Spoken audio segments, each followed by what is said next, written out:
నందమూరి బాలకృష్ణ, రోజా కాంబినేషన్‌లో వచ్చినటువంటి భైరవ ద్వీపం చిత్రము ఎంత సంచలనం సృష్టించిందో చూశాం. ఈ యొక్క చిత్రము ఆ యొక్క టైంలోనే కూడా బాక్సాఫీస్ దగ్గర విలేతాళం సృష్టించడమే కాకుండాగా, ఆ యొక్క సినిమాలో చేసినటువంటి బాలయ్య యాక్టింగ్‌కు ఫిదా అవ్వాల్సిందే ప్రతి ఒక్క సినీ ప్రేమికుడు. అయితే ఈ సినిమాలో బాలయ్య చేసినటువంటి రాజు పాత్ర, అదేవిధంగా కురిపి పాత్ర వచ్చేసి ఈ సినిమాకొచ్చేసి ఎక్సలెంట్‌గా ఉన్నాయనేది మనము స్పష్టంగా కూడా గమనించుకోవచ్చు. కురిపి పాత్ర బాలకృష్ణ థియేటర్‌లో చూసేంత వరకు కూడా బాలకృష్ణకు ఆ పాత్రలో ఉంది అని కూడా సాటి ప్రేక్షకులకు తెలియనటువంటి విషయము.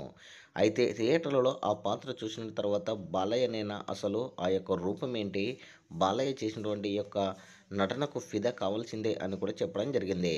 అయితే ఆ యొక్క 'భైరవ ద్వీపం' సినిమాకు సంబంధించి ఆ యొక్క కురిపి పాత్ర, అదేవిధంగా ఈ యొక్క సినిమాను మరలా రీమేకింగ్ చేసి రాజమౌళి లేదా అనిల్ రావిపూడి కాంబినేషన్‌లో ఈ యొక్క సినిమా తీస్తే ఎలా ఉంటుంది అనేది ఇప్పుడు సాటి సినీ ప్రేమికులు కూడా అనుకుంటున్నారు. ఆ టైంలోనే అంత టెక్నాలజీ వాడితే ఈ యొక్క సినిమాకు ఈ యొక్క డైరెక్టర్లు పడితే మటుకు బాక్స్ ఆఫీస్‌ని విలేతాడమే ఖాయమని చెప్పొచ్చు. మరి 'భైరవ ద్వీపం' లాంటి సినిమాను అనిల్ రావిపూడి తీస్తే బావుంటుందా? లేదంటే రాజమౌళి తీస్తుంటే బావుంటుందా? అనేది మీ యొక్క అభిప్రాయాన్ని కామెంట్ సెక్షన్ కూడా తెలియజేయండి.